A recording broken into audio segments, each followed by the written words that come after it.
What up, everybody? Welcome to another podcast where I, Paul Abernathy, answer all of your questions related to the National Electrical Code. And I give you the opportunity to ask me questions by simply going to paulabernathy.com.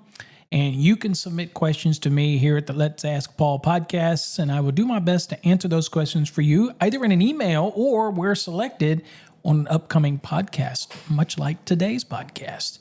So we're in the studio. Hopefully everybody had a wonderful Thanksgiving with the family, and you're ready to get back into it. Remembering we're starting the season of giving and caring and, the holiday season. For years, I didn't really like to celebrate Christmas that much because I had lost my mother during December, and it just left a bad taste in my mouth. But I realized after a couple years that she loved Christmas. So she's like, you know what? It is what it is. Move on and celebrate with your family. So we are doing so. And so one of our traditions is the Christmas tree went up on Thanksgiving Day. That's just what we do. And it's a brand new tree. My wife wanted a new tree this year, artificial still, but has the LEDs on it. And that's what she wanted. So she got what she wanted. And it's a beautiful little tree. So we're moving on and getting the season of celebrating in, and that's always a good thing. So, all right. So on I should mention today's episode is sponsored by Sparky Mafia, sparkymafia.com, and it's where you can go get your unique Sparky Mafia swag. We have the minimalist wallets available over there. You can have them customized with your name or your company name.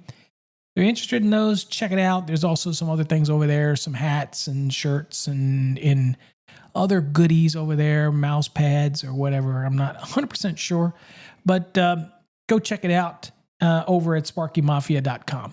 And there's also stuff available also on our store at our fasttracksystem.com as well if you're interested in any of those things. All right. So today's episode, I had somebody submit a question. And I guess the question was based on something I had posted or something that's out there on a public input that's talking about clarifying what an outlet is. And so I guess there is confusion out there by folks on what an outlet is. And so, the talk is, well, if you have this rule with GFCI requirements in 210.8F, is that really an outlet if there's just a disconnect outside and it's supplying a piece of equipment, HVAC equipment, or something like that? Is that an outlet in understanding the concepts of it? And so that's kind of what we're going to talk about today. And again, I'm not here to bash anybody's opinion on it. They're entitled to their opinion. I'm just going to kind of give my take on it and how I believe the NEC looks at it and how other people look at it. And I believe how Code Panel 2 will ultimately look at it is when we're talking about an outlet. Now, in the National Electrical Code, and again, we're talking 2023 edition because that's the most recent published edition. If you go look up the definition of outlet, and I'm going to read it to you, and I want you to understand that when I look at something like this and I look at a definition of outlet, I'm not reading this as any one thing, right? I'm not reading this as a box. I'm not reading this as a cabinet. I'm looking at it and saying, okay, an outlet can be many things. Now, we don't have to call something because this is really, when you look at the definition of outlet, it's really talking about an action from a point where we're taking, supplying power from the electrical system, the wiring of the system, to supply a piece of utilization equipment, okay? Of course, we have a definition of utilization equipment as well in Article 100. It behooves you to go look that up, but we're talking about taking power. And so, I would argue that an HVAC unit is utilization equipment, an example of that. So when it says outlet, here's what it's defined as. It says a point. It doesn't say a box. It doesn't say a cabinet. It doesn't say an enclosure. It just says a point on the wiring system at which current is taken to supply utilization equipment. All right? And I think what happens a lot of times is we get really lost in the term outlet. And again, there is this big confusion where people call receptacles outlets. Receptacles, another defined term, is actually a device, which is also a defined term in Article 100. So, but the receptacles will go in a box, and ultimately when it goes into that box, then what you end up having people say, okay, well, if you're going to mount that device in a box, right, then you're going to put it in, and that's called a receptacle outlet. Now, it doesn't necessarily say that it's a box, right? But it does say receptacle outlets as an outlet where one or more receptacles are installed. So you're installing the device in the outlet. Although if you look in the National Electrical Code, and we typically would install this device in what? An outlet box, right? And that's typically what we would call it. Well, if you look in it, and you'll notice that under the definitions, there isn't anything for outlet box. Okay, there's an outlet box hood, right? But there's nothing for outlet box, and we do refer to that a lot. And so there's nothing really there. So if you actually go and look under box, just for craps and giggles, and you go look and try to find something specific to that, and I go look under it, and I'm just looking in the Article 100 right now, which you could do the same thing, is I'm looking in there, and I'm not seeing any definition of a box. Okay. So then you could look under the definition of enclosure. And a lot of times people will cite that as, okay, well, what about if it's an enclosure? Okay. If you look under enclosure, and the definition of enclosure, it says a case or housing of apparatus or a fence or wall surrounding an installation to prevent personnel from accidentally contacting energized parts. Typically what you would get an application where, over 1,000 volt applications, you might have this fencing, protect personnel, or even greater than that, higher voltage levels and things like that. But again, a closure, a case or a housing, that type of thing. And it protects everything. But it doesn't necessarily, if I were to have an enclosure and the enclosure had incorporated in it a receptacle, then that would be an outlet in that enclosure that the device is mounted into. I mean, you see where I'm going with this? It kind of gets into one of those things about semantics and trying to possibly create something that is really not there, right? And it does cause confusion when you go down that rabbit hole type of things. Now, I fully understand there's people that believe that for example, the disconnect to an outside air conditioning unit is not an outlet because they cite the definition of disconnect, right? A disconnecting means, right?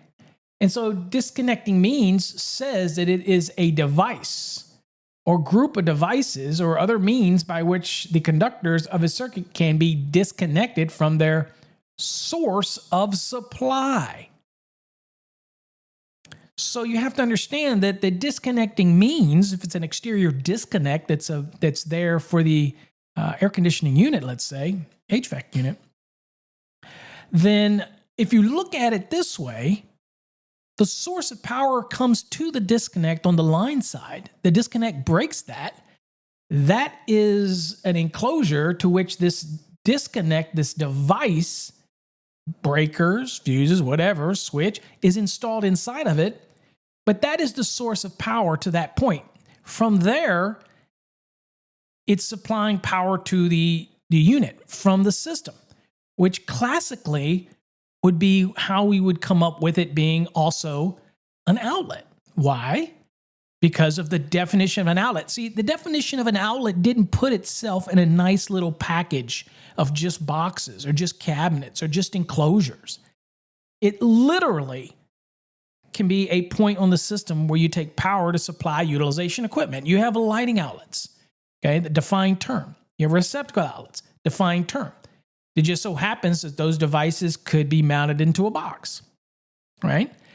And so trying to put outlet in one thing and say that, okay, well, since it comes from the source, which is the panel, and runs through the dwelling, goes to a disconnect, which is a enclosure that has devices in it to disconnect power from the utilization equipment, it's hard to say that at that point, that is not under the definition considered an outlet for all intents and purposes.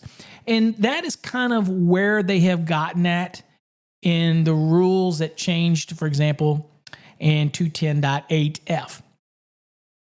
And that's why they had to put the informational notes. That's why they had to make reference to that. It started all this in Texas, again, with the GFCIs not functioning properly for like mini splits and things like that. So they were worried more in Texas that the GFCIs would trip. And of course, then it would cause people to die of heat stroke. So they ended up coming up with this thing saying, you know what, manufacturers of GFCIs and the manufacturers of HVAC equipment, y'all need to get together because there obviously is a certain level of leakage current that exceeds the rating of UL 943. And of course, there's a lot of work going on right now in those UL standards. There's a lot of talk right now because we did have a major expansion when it came to kitchens, like ranges and dryers and on microwave, all this stuff now requiring to be GFCI protection. The ranges and things like that were causing problems. Now, down here in Texas, they have caused quite a bit of problems with the GFCIs tripping. So the UL standard is underway, and they're trying to bring clarity and change the standard a little bit to accommodate this. But the code is what it is. Now, there's a lot of us that serve on various code panels that do not believe that we should be expanding GFCIs for things like these ranges and dryers and all that without a little more study by the UL standard 943. And again, I'm in that camp as well. Yes, I believe GFCIs do save lives. I mean, it's proven fact. They've been around since the 60s, right? But at the end of the day, we are rapidly expanding these things, and we're not necessarily sure they're going to work very well on these 240 volt appliances that potentially could have some leakage current, and maybe it's above the threshold or not. I don't know. There's more testing that needs to be done. Okay. And so at this point, I don't know where we're going to be when it comes to pushing more expansion until all of this gets done by the UL folks and the different people that are on those committees. But what I kind of getting back to the topic, I think the term outlet is, a pretty loose. In other words, it can be used in many different applications in many different pieces of equipment. We're not saying that an outlet is a box. We're not saying an outlet is an enclosure. We're not saying an outlet is a cabinet. We're not saying any of that. In fact, the only one that we haven't looked at, I guess, at this point is the definition of a cabinet and what that says. So if you look at a cabinet, the definition of cabinet, basically it's an enclosure that is designed for either surface mounting or flush mounting, and is provided with a frame, mat, or trim to which a swinging door. So you have a cabinet, which can be, again, argued that the cabinet is also an enclosure, depending on what you're working with. And you have a door that's hung on it, and it swings, right? So a panel board, for example, is an electrical assembly designed, and that is placed in a cabinet or in a cutout box. A cutout box, again, is designed to be surface mounted, and that has a swinging door on it. And a panel board can be surface mounted or recessed, that type of thing. So I think that any of those applications, is something that we have to be very aware of, that the term outlet doesn't get pigeonholed, if you will, into any one definition, right? And I think that's important. And sometimes we lose sight of that. Now, healthy debate is fine, right? healthy debate is fine. But I'll give you another example. If you look at attachment fittings in the definition, and you start looking at everything that's involved in that, and you start looking at it, and it says, okay, what is some of the language that's in it, and say, okay, so these are receptacles, right? And these receptacles are going to get mounted, obviously, in a box, right? And so at the end of the day, it's still a outlet to which these devices, these little round interconnected devices, plug into. So, I think it's again, and to close it out, let's go on and look at receptacles, just so we can see what we're talking about. And I'll get there. Give me a second. If you have your code book, you can turn, beat me to it probably. Let's see here. Okay, so at receptacles, we have receptacle outlet, as I told you earlier, and it's basically just says an outlet. It doesn't say it's a box. It just says an outlet is where one or more receptacles, which are the devices, get installed into. If you look at the definition of receptacle, it says a contact device installed at the outlet for the connection of an attachment plug. So what if you have an exterior disconnect for an HVAC unit? And what about the new ones that actually integrate a receptacle actually in the disconnects? Pretty cool. You're required to have a receptacle within 25 feet for servicing, right, of this air conditioning unit. And so in this case, it's integrated into the enclosure, which is the disconnecting means. Does that change what it is at that point? Is it no longer an outlet? Of course it's an outlet that happens to have a device installed in it. So I think the one thing that we have to realize when it comes to the NEC is not to get so dug deep into things that to cause more problems than what's there. It's not broken, right? And the use of the term outlet is very broad. It is anywhere that you take power from the system to supply utilization equipment. I just so happen to take it for an exterior unit. I take it from the disconnect. That just happens to be where I take it from, right? So it's, I could have a box mounted outside with a actual receptacle, right? And that is mounted in the box, which would be a receptacle outlet box.